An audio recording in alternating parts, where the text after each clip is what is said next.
¿Qué tal amigos? Muy buenas tardes, bienvenidos a su programa Voces del Periodista, este programa que es de ustedes y para ustedes a través de las frecuencias de XEABC, las 760, queridos amigos, en donde la libertad de expresión, la pluralidad es verbo, así es que es un privilegio estar con ustedes.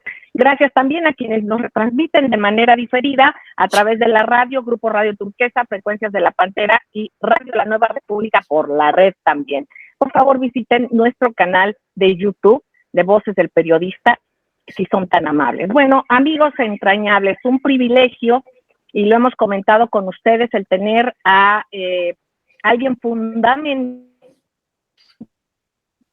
en el tiempo, en historia actual, para el análisis. Él es, ustedes lo conocen, Daniel Stulin, no necesita presentación, sin embargo, él es doctor en inteligencia conceptual, es autor de aproximadamente 20 libros, además son traducidos a varias lenguas.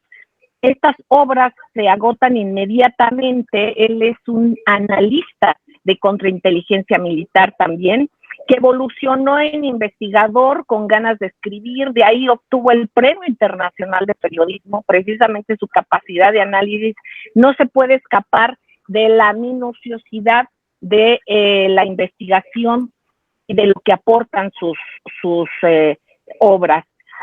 Aquí, Daniel, querido, hace algunos años dijiste, estamos a la puerta de un colapso económico mundial y del desmantelamiento del sistema capitalista.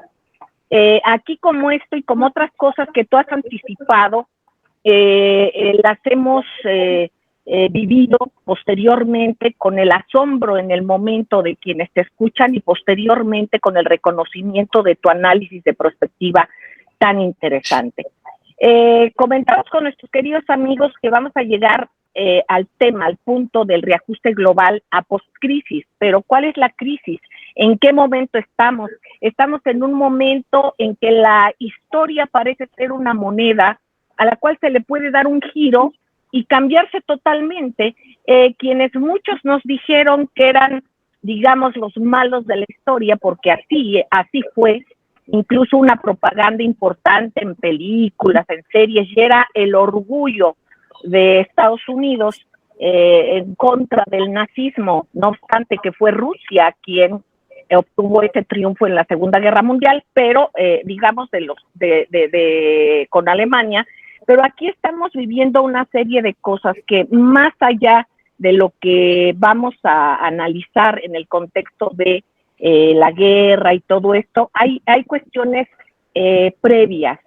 Estamos viendo y qué efectos puede tener también la derrota de la OTAN, la derrota de Estados Unidos en Siria, posteriormente el coronavirus, la pandemia, el cambio económico, quienes se beneficiaron de esto, y más allá, lo que regreso al punto, estamos viviendo una lucha de ideologías, que más que de ideologías yo creo que es un manejo tal y cínico de un giro de la moneda de la historia. ¿Qué es lo que estamos viviendo desde lo conceptual, Daniel, querido? Muchísimas gracias, un privilegio siempre. Bueno, gracias, Celeste, gracias por la invitación al programa. Después del colapso del sistema socialista mundial, el colapso de la Unión Soviética, el Pacto de Varsovia, estamos hablando de 1989, 1991, el filósofo estadounidense Francis Fukuyama escribió su famoso tratado El fin de la historia, El último hombre. Y este hombre, Fukuyama, creía que el orden mundial final se estableció en la Tierra en forma de esta democracia liberal burguesa y que en ese sentido ya no sucedería nada revolucionario. Bueno, yo creo que es obvio que el famoso filósofo se equivocó. Y la historia ha confirmado una vez más que no vive de acuerdo con las leyes lineales, sino que se desarrolla a través de choques y crisis. Y el mundo está experimentando nuevamente enfrentamientos globales. Por un lado, estamos hablando de Occidente-Sur y civilizaciones tradicionales del nuevo orden mundial. Y por eso no es de lo que estamos hablando. Fukuyama no se dio cuenta que la marca de una nueva era no es el fin de la historia, sino el fin, como tú has dicho, de las ideologías. Ahora, ¿qué es ideologías? Del griego idea y logos, palabra y concepto. que es un sistema de puntos de vista, ideas de clases, partidos, grupos sociales sobre los principios más importantes del Estado, del poder, del sistema político. Y el término ideología fue introducido por el filósofo francés Lestat de Gracie a principios del siglo XIX a ideologías políticas de diferentes contenidos, o sea, progresistas, liberales, revolucionarios, nacionalistas, conservadores, etcétera, etcétera. Y a finales del siglo XIX, principios del siglo XX, finalmente se formaron 3 ideologías que tuvieron una influencia, decisiva en los procesos sociopolíticos: la liberal, la socialista y la nacionalsocialista. Y los 2 primeros se desarrollaron bajo el control de la orden directa de los fabianos británicos, y el tercero fue, digamos, un subproducto de alguna cosa de las ideas socialistas, reemplazando la prioridad de los intereses de clase por intereses nacionales. Y la ideología socialista fue la ideología estatal de la Unión Soviética y los países llamado campo socialista durante 70 años. Y el colapso de la Unión Soviética y del sistema socialista mundial mostró la escasa viabilidad de la ideología socialista sin el apoyo del Estado. Y el nacionalsocialismo fue, digamos, la ideología estatal, obviamente del Tercer Reich durante 12 años, y se derrumbó junto con el Reich. Y la ideología liberal, que sobrevivió más tiempo, predicaba una economía del mercado, libertades democráticas, y sin embargo, la competencia del libre mercado, que nos la han vendido desde finales, desde los principios de los años 90, ¿no? Cuando murió la Unión Soviética. Ya pasó la historia, las reglas las dictan las empresas transnacionales, los fondos privados internacionales, es las libertades democráticas muy condicionadas, como lo estamos viendo hoy en día en el mundo de campo de concentración sin lágrimas, no pudieron evitar esta enorme estratificación social y de propiedad de la población mundial. Obviamente estoy hablando de los sistemas. Y los sistemas, están por encima del Estado y del capital, porque expresan los intereses, digamos, holísticos casi y de largo plazo del sistema capitalista y actúan como una personificación de dichos intereses de esta clase capitalista como esta columna vertebral. Si hablamos en el estricto sentido sistémico de la palabra capital, significa labor materializada, es decir, realizarse como un valor que aumenta por sí mismo en el proceso de intercambio por la mano de obra viva. Entonces, el capitalismo es el sistema social basado en este proceso. El capitalismo no es solo capital, porque el capital existía desde antes del capitalismo y seguramente seguirá existiendo cuando este ya está muerto. El capitalismo es un complejo sistema, sobre todo social, que, institucionalmente estamos hablando de Estado, política, sociedad civil, educación masiva, etcétera, limita al capital en sus intereses holísticos también a largo plazo y por lo tanto extiende su tiempo y proviene con esta expansión espacial para sí mismo. O sea, la expansión es necesaria porque el capitalismo es un sistema que se orienta de forma extensiva. En cuanto el índice mundial de ganancias descendió, el capitalismo, desgarró esta o aquella parte de la zona capitalista y la convirtió en la periferia capitalista. Y esto, como ejemplo muy sencillo, si entre el año 1944 y 1991, al final de la Segunda Guerra Mundial, tú tienes 2 modelos económicos, capitalista occidental con Estados Unidos y el dólar americano, y el socialismo soviético con el rublo y su bloque de países. Pero en 1991, al desmontarse la Unión Soviética, entonces el capitalismo occidental puede expandirse en su zona y sobrevivir otros 16 años a costa del bloque soviético que acaban de conquistar. Pero en 2008, fíjate, llegamos a la situación donde ya no había dónde expandirse, porque el planeta Tierra es un globo terráqueo de espacio limitado. Y esto significa que hay un espacio máximo donde tú puedes expandirse en el planeta Tierra. Y al expandirse entre 1991 y 2007, 2008, significó la asfixia y la muerte relativamente rápida del capitalismo, mejor dicho, su desmantelamiento. Y lo que en 2008, hablando de este paciente metafórico que entró en el hospital con dolor de la garganta, hoy en día está en su lecho de muerte. Entonces, en este sentido, la globalización fue lo que dio fin no solamente a la Unión Soviética, al anticapitalismo sistémico, sino también al capitalismo como sistema. Y esto lo estamos viendo ahora mismo. O sea, es decir, la dialéctica, ¿qué es? La globalización es en gran medida producto de las actividades de este sistema de conspiración. Y por eso hoy en día el Occidente, ya con este término, no tiene el espacio a donde expandirse. Porque al conquistar el bloque soviético ya llegaron al límite. Entonces, o se expanden hacia arriba, hacia el espacio, o de alguna forma desmontan lo que hay aquí, porque hemos llegado al límite. En este sentido, lo que tú estás viendo, las deudas, las burbujas planetarias de 4 cuadrillones en inglés, 4 quadrillion, o sea, me parece que son 4 trillones en español, 4 y 15 ceros.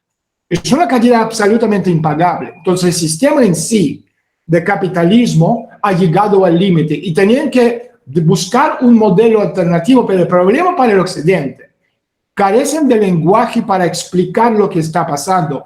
El lenguaje, no estoy hablando de inglés o español o francés o alemán, sino el lenguaje, es decir, el pincel que puede dibujar, el pintar el lienzo, donde puedes explicar lo que está pasando en el mundo. Y esto no lo tienen, no pueden hacerlo. Y ese es el problema que estamos viendo en el día de hoy. Muchísimas gracias, querido maestro, doctor Daniel Stulin. Precisamente hemos vivido en una simulación porque ni siquiera se aterrizó en los principios de una ideología. Aquí vamos a regresar con el maestro para continuar con este tema interesantísimo. Vamos a entender qué es lo que está pasando y qué es lo que viene. Vamos a un corte, queridos amigos, no tardamos. Muchísimas gracias.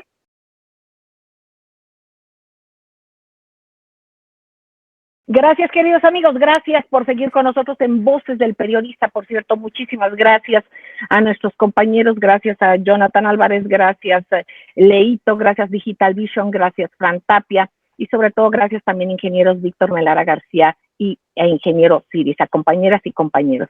En nombre de nuestro productor y director general Maurice Alum, les agradecemos, sobre todo a ustedes, queridos amigos radioescuchas. También en esta mesa un saludo al maestro don Rodolfo Sánchez Mena, don Enrique Pastor Cruz Carranza y a la muy querida Ceci Tapia, solidaridad mil de parte de todos ellos. Vamos a continuar con el programa. Bueno, pues, doctor Daniel Stulin, Daniel querido, te seguimos escuchando precisamente sobre este estatus y en el momento en que se ha llegado a esto, que son simulaciones, que ha habido y ha estado lleno de conspiraciones en el que tratan a través de la percepción también cómo contener a la opinión pública. Te seguimos escuchando, Daniel. No, bueno, para terminar lo que decía antes del anuncio publicitario, o sea, cuando estamos hablando, ¿de qué estamos hablando al final? Estamos hablando del sistema de conspiración. O sea, el sistema de conspiración no son 4 viejos sentados en una sala, agarrándose de la mano, mirando una bola de cristal, planificando el futuro del mundo. El mundo es un lugar mucho más complejo, pero todo lo que nos rodea son sistemas. Entonces, en ese sentido, estos sistemas, al darse cuenta del evidente colapso de las ideologías tradicionales que acaba de mencionar, bueno, se les ocurrió la idea de lo que le llamaron gran reseteo. O sea, un nuevo orden mundial y un capitalismo inclusivo. Y el concepto de la teoría del capitalismo inclusivo, o sea, el lenguaje no se puede llamar una ideología debido a la inconsistencia teórica. Se desarrolló no de ahora, se desarrolló hace ya cuando empezó la última crisis del año 2008 hasta el año 2014. Y después se le presentó a la sociedad mundial en el año 2015. Y este proyecto fue presentado por una organización llamada Coalition for Inclusive Capital, o sea, la coalición del capitalismo inclusivo, dirigida por Lynn Forrester de Rothschild, de la familia Rothschild. En el año 2020, el Vaticano anunció su ingreso a esta coalición.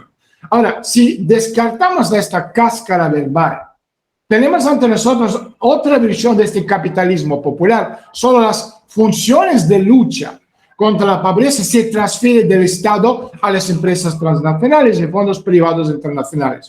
O sea, el concepto que he explicado mucho en muchos de mis libros, incluso Club Bilderberg, hablando, que hemos ido del concepto de Westfalia, concepto de Estado-Nación, al concepto de empresa mundial S.A. O sea, poderes fácticos, económicos, financieros que tienen mucho más poder que cualquier gobierno en la Tierra. Y hoy en día podemos hablar de Vanguard Group, de BlackRock, de JP Morgan, etcétera, etcétera. De hecho, también, bueno, estamos hablando de esta transferencia, ¿no?, del Estado a empresas transnacionales. También podemos hablar de lo mismo cuando estamos hablando del poder político.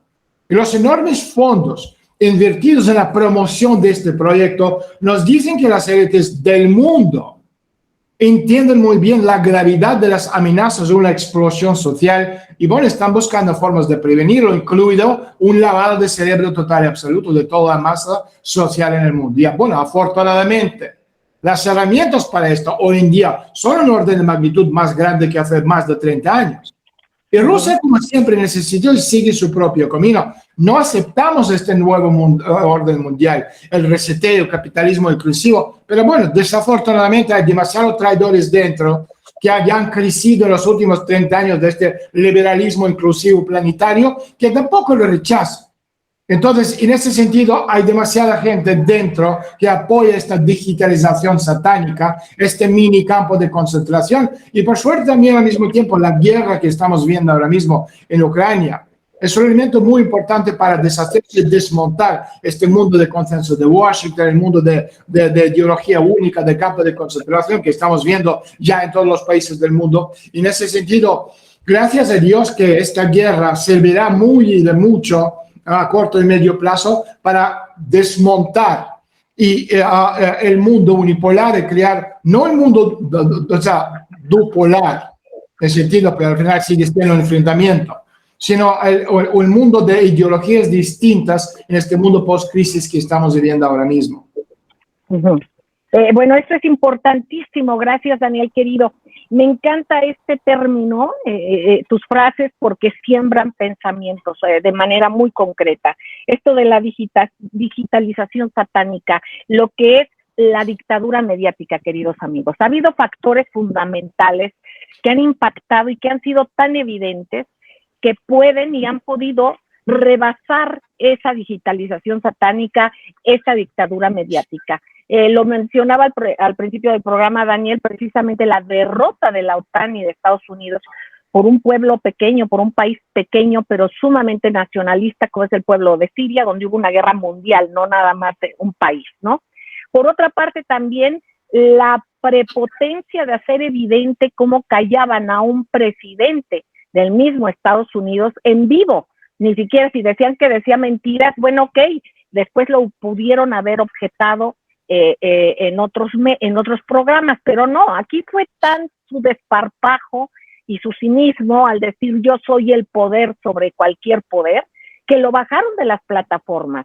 Y que aquí todo este consorcio de medios de comunicación que pertenecen a esa misma infraestructura, pues si silencian a un presidente, silencian a cualquiera. Y no tomaron en cuenta cómo impactó esto a nivel internacional. Fue un ejemplo evidente del desprecio hacia la sociedad.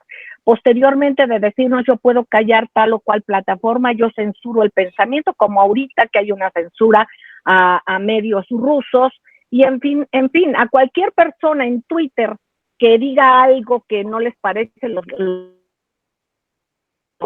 presionan, o en YouTube, en sus plataformas finalmente. Pero ¿qué ha pasado? Que esto ha obligado y nos ha obligado como sociedad a buscar otras plataformas, a entender y ampliar la visión de qué se puede hacer, y hemos ido caminando, y la ciudadanía a través de esta de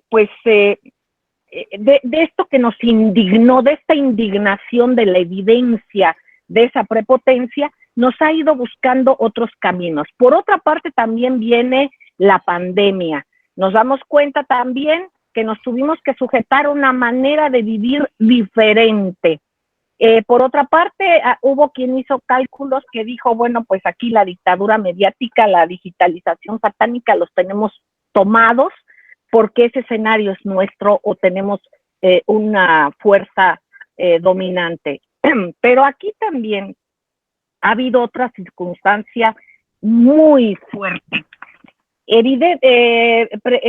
Recientemente nos hemos dado cuenta, con esto que yo te pido, de lo que está sucediendo en Ucrania, que después de más de 8 años de tortura a ciudadanos rusoparlantes en Ucrania, de escuela, casi una escuela, digamos, a través de medios, y de hacer normalizar la tortura, el maltrato, a quienes no se pliegan a una visión del nazismo literalmente,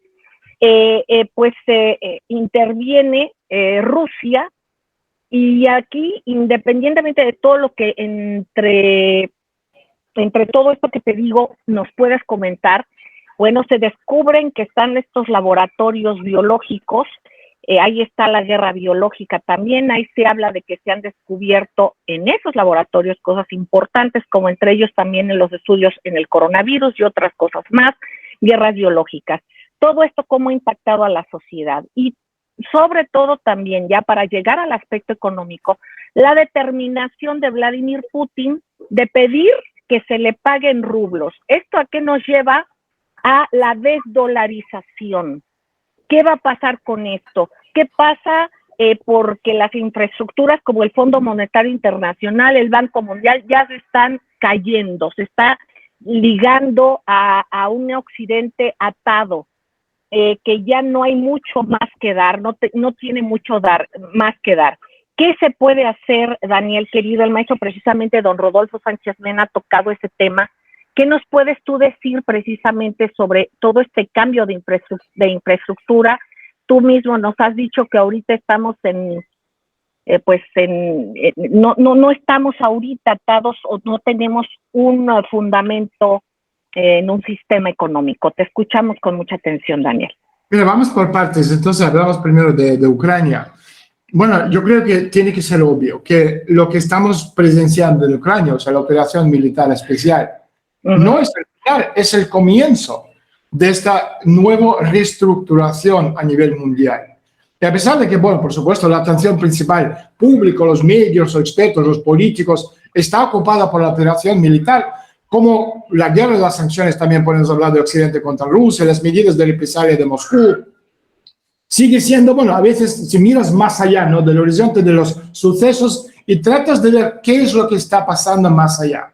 Por un lado, estamos asistiendo, Celeste, al momento, bueno, definitorio del viejo orden mundial basado en este dólar americano como mecanismo de intercambio, el consenso de Washington, el Bretton Woods. Este mundo se ha ido para siempre, no volverá nunca más. Estamos viendo su desaparición en tiempo real, o sea, en vivo, y es obvio que los poderes fácticos, económicos, financieros occidentales, Occidente en su conjunto, está luchando una lucha a muerte porque se dan cuenta que si Rusia gana, y obviamente va a ganar, estamos viendo la quiebra sistémica de su modelo. O sea, un nuevo orden mundial se está levantándose mientras hablamos. Y su mecanismo interno aún no se ha definido, esto es cierto, que sus contornos se vuelven cada vez más visibles y más fáciles para entender. Para una, o sea, por ejemplo, fíjate, si estamos hablando de una expansión que sea económica, comercial, militar.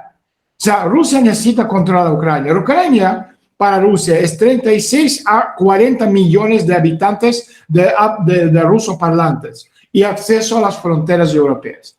Si añadimos eso, Bielorrusia y sus 9 millones de habitantes, ya estamos hablando de unos 45 o 50 millones más. O sea, ya Rusia no es un país de 145, sino esta unión ya son 200 millones de personas. Date cuenta, en su apogeo, la Unión Soviética tenía 293. O sea, no es 293, pero ya son 200. Es una diferencia muy importante, repito. Rusia siempre ha sido un imperio, es que no es un país continente, no es un Liechtenstein, no es un Mónaco, no es una España, no es un, no sé, Austria, es un continente que ocupa la sexta parte del territorio mundial. O sea, tú no puedes encerrar un país como esto. La gente que lo están diciendo, tú solo tienes que mirar el mapa, obviamente no han mirado el mapa en su vida y tampoco han tenido un pensamiento original en su vida, tampoco. Y esto te estoy hablando de muchos medios de comunicación mexicanos también. Pero si tú empiezas a mirar el mapa de lo que es Rusia, esto siempre ha sido un imperio. Aunque es cierto que durante los últimos 30 años, vamos, hemos vivido como un imperio en decadencia que, bueno, que se dejó engañar y olvidar su propio pasado. Ahora, vamos a ir a un corte, perdóname, Daniel, vamos a un corte, queridos amigos, y regresamos. Gracias.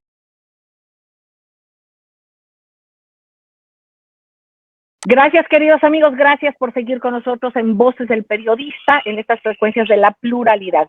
Seguimos escuchando al doctor Daniel Stulin, precisamente poniéndonos en contexto qué se está viviendo. Hay una aceleración histórica, nos están tocando vivir tiempos paradigmáticos. Daniel, querido, te seguimos escuchando. Sí, o sea, fíjate, después, extrapolando un poquito más allá, después de la creación del Estado de la Unión de Rusia, Ucrania y Bielorrusia, los estados bálticos se convierten en un factor en el juego muy importante, teniendo en cuenta que los avances de esta operación militar especial en Ucrania, o sea, Rusia, date cuenta que en 3 semanas conquistó el tamaño del territorio de Ucrania del Reino Unido. Y esto sin usar las técnicas de guerra de OTAN, o sea, el borrar de la faz de la tierra el país entero, como han hecho en Irak, como han hecho en tantos otros lugares que OTAN ha ocupado o querido conquistar. Y esto significa que estamos hablando de, y tú lo estás viendo ahora mismo con el tema del petróleo, del gas natural y tal, o sea, los países como Lituania, Letonia, Estonia, que son países bálticos que están dentro del bloque de OTAN, estos países van a volver a la zona de influencia rusa, sí o sí en el nuevo reformateo post-crisis. Estos países no pueden sobrevivir tal y como está la economía mundial, tal y como está la economía europea. Y teniendo en cuenta que a diferencia de Ucrania, donde Rusia tiene mucho, cuidado de no disparar contra la población ucraniana, mayoritariamente rusa, si estamos hablando de los países bálticos, que estamos hablando de Letonia, Lituania, Estonia, estos países siempre han sido absolutamente de carácter nazi. En caso de guerra, estos países, dejarán de existir en 2 o 3 días. Y esto, o sea, la alianza de OTAN nunca van a ir a la guerra contra Rusia, lo estamos viendo ahora mismo, por 3 micro países bálticos. Y este es también un elemento muy importante de tener en cuenta. Después, podemos hablar de Europa de Este. O sea, un colapso sistémico civilizatorio forzará a Europa hacia una transformación histórica. Por un lado, estamos hablando de la transformación del bloque ideológico del Occidente moderno, o sea, esta solidaridad euroatlántica. Sobre todo si Biden pierde y Trump gana, que seguramente, salvo que habrá alguna otra fuerza mayor, ¿sabes? En este caso pierden en noviembre del año que viene o de este año las elecciones del Congreso y en 2024 pierden las elecciones de la Casa Blanca. Y esto significa que el bloque de la OTAN, si Trump o cualquiera del mismo corte gana la Casa Blanca, el bloque de la OTAN deja de existir. Entonces, la estructura muy actual, si estamos hablando de Europa, Unión Europea, bajo las condiciones de estas sanciones rusas, los países ricos de esta vieja Europa se van a obligar a cancelar los programas de apoyo para los países pobres. O sea, a partir de 2 de mayo, y Europa, o sea, Bruselas, deja de comprar la deuda española. ¿Qué va a hacer España, un país que tiene la deuda que son 270-80% del PIB? Yo no lo sé. Pero estamos viendo que Europa Occidental ya no es un sujeto de la historia, sino el objeto. No tiene política ni económica, ni política, ni monetaria, ni nada. Entonces, en este sentido, ¿qué van a hacer esta gente? Yo no lo sé. Entonces, estamos viendo en tiempo real la rotura de Europa en 3 Europas. Esto lo explico en mi libro que ya salió en México y en otros países de América Latina, que se llama Metapolítica, donde habrá 3 Europas de 3 velocidades. Por un lado, lo que estamos viendo es el Vaticano a nivel conceptual y el internacional negro, o sea, el renacer del Imperio Romano de naciones germánicas, el Cuarto Reich, vamos a decir la verdad. Y ahí está Bavaria, Alemania Oriental, el renacer del Imperio Austrohúngaro. Esto sería, digamos, norte de Italia. Esto sería, o sea, estamos hablando de la aristocracia europea, tierra y sangre. Esto sería Europa de la primera vez. O sea, después seguramente vendrá la Liga Hansa 2.0, o sea, los países escandinavos, Bruselas o Bélgica, Holanda, y seguramente Inglaterra, porque Londres no tiene su propia zona económica. Al salir de Europa con Brexit, no tiene el modelo, no tiene su zona. Y en gran parte lo que estamos viendo ahora mismo en Europa, Celeste, es el reparto de Europa. Entonces, Londres y Washington están intentando de destruir Europa, y Europa está haciendo gran trabajo ayudando a estos dos a autodestruirse. Y las consecuencias son predecibles. Y después, la tercera Europa, o sea, esto es la Zombilandia, como la película. Tú tienes Portugal, tú tienes Grecia, tú tienes España, tú tienes sur de Italia y de Roma hacia abajo. sea, si van a construir otro muro, como quería hacer Trump en México y Estados Unidos, este muro va a ser de Roma para abajo, para que esa gente del sur de Italia no cruzan buscando trabajo o la gente africana, porque habrá hambre a nivel bíblico, lo ha dicho la ONU, y si África, que son 1.000 millones de personas, y si según la ONU 23-25% están muriendo de hambre, son 250 millones de africanos. Y si solo 10% de estos deciden cruzar el charco, el Mediterráneo y llegar a Europa, estamos hablando de 25 o 30 millones de personas. No estamos hablando de gente con doctorados en física cuántica. Estamos hablando de una muchedumbre de gente joven, muy agresiva, muy violenta, muy de derecha en sus creencias religiosas, llegando a Europa para comer. Y al ver lo que es Europa, que es esta degeneración psicopática, ¿sabes? De perversiones sexuales, etcétera, etcétera. Esa no es de extrañarse las reacciones que tú estás viendo. Por eso esta rotura del continente, y por eso digo, a mí no me extrañaría nada Italia romperse en dos, que construyen un muro en Roma para protegerse de todos estos bárbaros que vienen del sur y de África. Y esto es lo que les espera a Europa a nivel político, psicohistórico, económico, social. Daniel, querido, no puedo dejar de preguntarte, obviamente, por México. Hay países que han sido dignos, que se han negado a unirse a ese bloqueo comercial a Rusia, que pues más bien son harakiri, digamos, para los países a los que están obligando a que esto hagan. Tal es el caso de México y otros países, ¿no? Estás hablando de dónde se va a polarizar más esta circunstancia de hambre, ¿no? Además con estas masas con hambre y además con un activismo que ya se va sumando con lo que se ha vivido y con lo que se planteaba que comentábamos anteriormente en este programa. Aquí, ¿qué va a pasar y cómo se va a resolver? Y ya situándonos más en México, en países de América Latina que han sido más consecuentes con una realidad, ¿no? Y con una visión de amor a la patria. ¿Cómo resolver las costas de la deuda, porque hay deudas, para refinanciar el desarrollo? ¿Qué es lo que tú ves?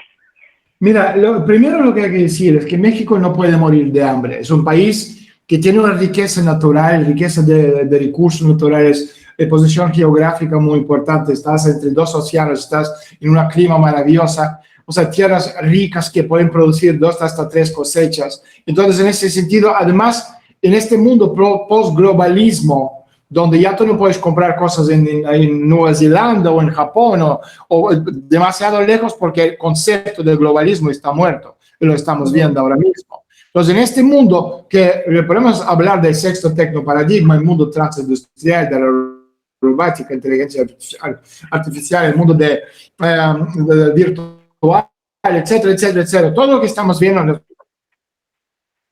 Perdón. Todavía no estamos en esta cuarta revolución industrial.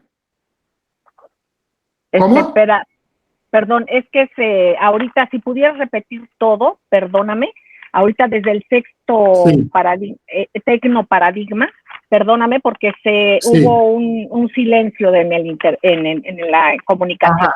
Perdóname, te escuchamos. Entonces, sí, estamos yendo ahora mismo hacia el sexto tecnoparadigma, o sea, es el mundo transindustrial. Hemos ido del mundo industrial al mundo postindustrial y ahora estamos entrando en el mundo transindustrial, que es el mundo de la robótica, de inteligencia artificial, educación a distancia, el mundo virtual. Todo esto es el nuevo paradigma. En este nuevo paradigma, un país como México, que tiene absolutamente todo, tierras ricas, comida de sobra, comida rica natural. O sea, entonces, como la mayoría de la gente, desafortunadamente, no son ricos, esto significa que tú tienes que producir en casa. Y en este mundo que estamos viendo ahora mismo del colapso civilizatorio, también es una bendición. Porque fíjate, Estados Unidos o Canadá o Europa Occidental, mucho más barato comprar de fuera que producir en casa. Pero en México ha sido al revés. Y la consecuencia de esta política, que es una política también de Andrés Manuel López Obrador, que está muy bien hecha y pensada, y por eso le odian tanto a la derecha, ¿sabes? Porque no pueden ganar a coste del pueblo mexicano. Entonces tú estás viendo las consecuencias. que sí es cierto que hay inflación, pero mucho menos de lo que tú estás viendo en España o lo que tú estás viendo en Estados Unidos. O sea, las imágenes no escalofriantes de la lucha entre personas por aceite de girasol en los supermercados de Alemania, de Italia, de Turquía, de España, de Francia, de Inglaterra, Estados Unidos. Esto todavía no hay en México. Yo dudo mucho que habrá. Sí hay inflación, sí está subiendo los precios, pero la política es consecuente. Pues un país que entiende muy bien el valor de producir, de mejorar la vida del ser humano por kilómetro cuadrado de espacio.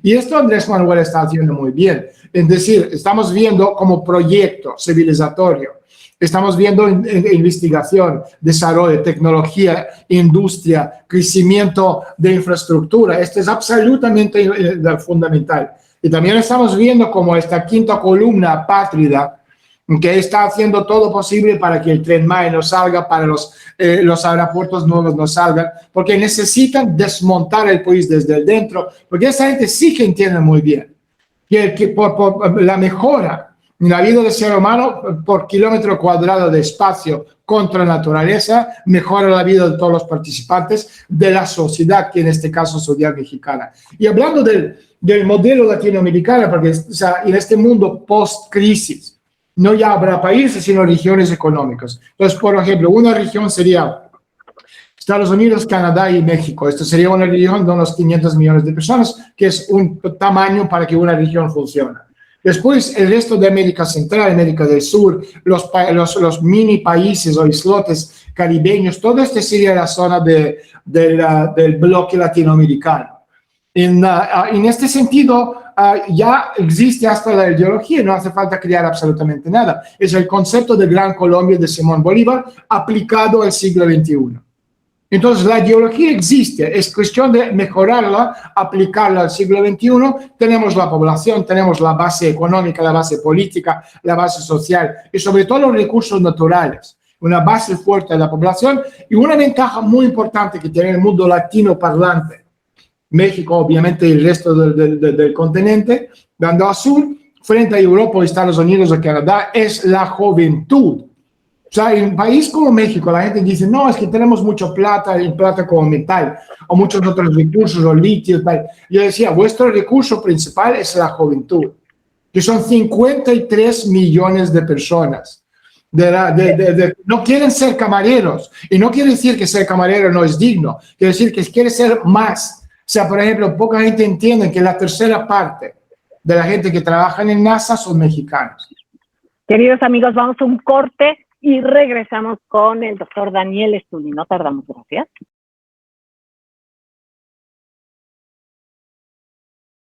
Gracias, queridos amigos, gracias por seguir con nosotros en XABC, las 7:60, queridos amigos, y en las radiodifusoras que nos retransmiten y también a los cibernautas. Muchísimas gracias. Seguimos con el doctor Daniel Stulin, quien nos decía que en México, pero en América Latina tenemos población, tenemos base política, base económica, tenemos muchas cosas que no estamos considerando. Y hablaba en México, por ejemplo, que independientemente del litio, de los minerales, de los bienes que tenemos a la juventud. Daniel, te seguimos escuchando, gracias. No, te quería comentar que o sea, esta juventud es digamos, el valor principal.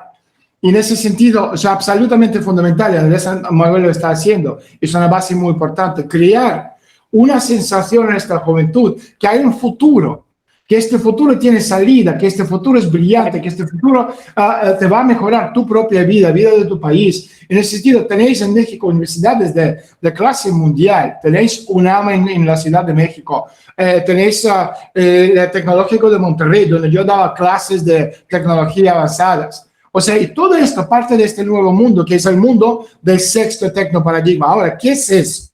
Esto es educación a distancia, robótica, inteligencia artificial, estructuras económicas que no dependen tanto del trabajo humano, mundo virtual que es mundo de compatibilidad. O sea, ya no es necesario de moverse de punto A a punto B o de espacio 1 a espacio 2. Tú y yo no estamos en el mismo espacio, estamos en el mismo país, en dos lugares distintos. Y de hecho, el cierre de las fronteras que hemos visto con el COVID. Ese es el mundo virtual en funcionamiento. O sea, otra cosa, criptos controlados por el gobierno, sistemas de cambio, contratos inteligentes. En este sexto tecnoparadigma, papel clave pasa de ser humano a la inteligencia artificial en todos los aspectos de nuestra vida. Yo no estoy hablando de drones, no estoy hablando de robots, sino de una nueva filosofía, de crear un ambiente que no depende de las personas. Entonces, en ese sentido, la pregunta clave para todos, no solo en México, es, o sea, para que sigamos siendo relevantes como seres humanos, tenemos que decidir y definir qué es lo que estamos haciendo mejor o podemos hacer mejor con los robots. Entonces, uno de estos elementos clave de este nuevo mundo, como ya comentamos antes, es el tema del reseteo planetario, que llevan planificando muchísimo tiempo. Y este reseteo es el siguiente paso en esta formación de un mundo o sistema económico mundial único del gobierno global. Y tenemos que hacer todo posible que no lleguemos a esto. Porque estamos hablando de una consolidación de los sectores bajo paraguas de este modelo controlado y dirigido para algunas de estas entidades supranacionales que según ellos van a trabajar en nuestro bien. Sabemos muy bien que es mentira, que van a trabajar para ellos, no para nosotros. Entonces, en este sentido, para que no seamos dependientes de esto, tenemos que replantear la pregunta, la cuestión de otra forma. O sea, ya no es cuestión de la rotura de los países, sino encontrar maneras, la ideología y la filosofía, donde nosotros podemos proyectar nuestros deseos, ser mejores, mejorar la vida del ser humano por kilómetro cuadrado de espacio contra la naturaleza. Y esto se hace a través de una educación clásica sobre todo. No una educación que te enseñe a ser borrego, como lo están haciendo muy bien en Estados Unidos, en Canadá, en el mundo occidental, todo esto políticamente correcto, sino una educación basada no en el resultado, sino en los valores, donde nosotros podemos sacar adelante esto, que es esta chispa divina de la razón. Y esto es absolutamente fundamental, asegurarse que no estamos en el sistema de Bolonia, no estamos siguiendo los dictados del gobierno planetario, del degrado educativo, sino tenemos una educación clásica, verdaderamente clásica, en bien mejor sentido de la palabra. Daniel, querido, muchos de nosotros, la inmensa mayoría de los mexicanos, pensamos precisamente que en este momento histórico tan cambiante, paradigmático, pues hemos tenido mucha suerte de tener un presidente como Andrés Manuel López Obrador. No quiero ni siquiera pensar que se hubiera vivido con aquellos que priorizaban el interés de pocos, ¿no? Entonces, ¿cuál es tu lectura en este sentido, en cómo deja la sensación y cómo ha educado la percepción como mexicanos de saber que sí se puede, que se debe de retomar esta visión de amor a la patria y de solidaridad con el otro, de volver a ver al otro, de que somos comunidad? Te escucho, Daniel. Mira, yo creo que hay que ser pragmático en ese sentido. México, como todos los demás países, está en vía crucis, donde decide su futuro, su supervivencia. Querer ser esclavos, entonces cambiar el gobierno y poner uno de los anteriores que va a vender absolutamente todo y después... No. ¿Me escuchas? Hola, hola. Sí, te escucho. Sí, te escucho perfecto. O sea, te digo, o sea, asegurarse que no llega al poder uno como habéis tenido antes, que trabaja para el bien de este mundo de empresas mundiales. O sea, yo, si fuera Andrés Manuel, cambiaría la Constitución y gobernaría 6 años más, sin tapujos, porque la mayoría, hemos visto hace 2 semanas, cuando era la votación, si votaba Andrés Manuel, se quedaba. O sea, el 91% votaron a favor. Da igual, son pocos los que votaron. Si tú querías votar o no votaste, el problema es tuyo. Pero a nivel nacional, 70%, no sé, seguramente es mucho más, porque roban votos. Sabemos que le han robado las elecciones en 2006 y 2012. Andrés Manuel no tiene que tener miedo a la opinión de la derecha apátrida. Tiene que cambiar la Constitución y gobernar 6 años más. Le falta estos años para poder romper esta dinámica y convertir México y dejar México en buen camino. Estamos jugando la supervivencia de la especie. ¿Qué queremos ser? ¿Esclavos de la élite? Bueno, pues entonces se va Andrés Manuel, viene algún apátrido, traidor, y vende todo y se va. O queremos ser lo que somos. Yo estoy aquí y quiero que este sea un gran país. Y lo es en este momento, pero puede ser mucho más grande y mucho más importante que es incluso ahora. Exactamente, simplemente vemos cómo no hay oposición en México. lo que hay más bien son golpistas, es un No hay golpismo. intereses transnacionales o que se esconden detrás de la quinta columna, que sean los medios de comunicación, que sean los partidos de la oposición, que sea el Tribunal Supremo de Justicia, que sea, da igual lo que sea. Y hay que hacerlo con mano dura. Entonces, mi única pregunta es, Andrés Manuel es humanista. Y yo creo, si hay una crítica, pero crítica en el buen sentido de la palabra, hay que ser menos humanista y mucho más duro, porque esa gente juega para mantener el poder y perpetuarse en el poder, y nosotros tenemos que hacer lo mismo. Y no es dictadura, este quiere ser otro Chávez, otro Stalin. No, la mayoría de los mexicanos, la gran mayoría, quieren ver a Andrés Manuel de presidente, cambiar la constitución, darse cuenta de lo que viene en el mundo ahora mismo, la quiebra bíblica, armagedonística. Y esto sí Andrés Manuel puede salvar. ¿Es perfecto? No lo es. ¿Lo apoyo en todas las iniciativas? No. Pero lo más importante es una persona que trabaja a favor de la patria. Y en esto absolutamente le apoyo. Exactamente. Aquí yo creo que la inmensa mayoría de los mexicanos también lo hacemos. Y bueno, quienes amamos a la patria, ¿no? Quienes vamos por el bien común. Y bueno, yo te pediría, Daniel querido, que nos digas lo que creas pertinente para cerrar el programa, y porque es interesantísimo todo lo que nos dejas con el futuro, precisamente con esta visión de futuro que tenemos mucho más en nuestras manos, por ejemplo, hablando de América Latina y en específico de México. Mira, yo creo que, Celeste, más que nada, falta pluralidad de contenidos en México. En otros países también, pero estoy aquí hablando de México. Hay demasiados medios de comunicación, 90% de los principales, que son todos del mismo corte de derecha. Total. Y aquí no es cuestión que estamos hablando de medios republicanos o medios demócratas, estamos hablando de los medios a favor del globalismo apátrido. Esa gente no son americano o canadiense o francesa, son gente, pues Rockefeller no era americano, tenía su pasaporte americano porque ahí es donde está el dinero.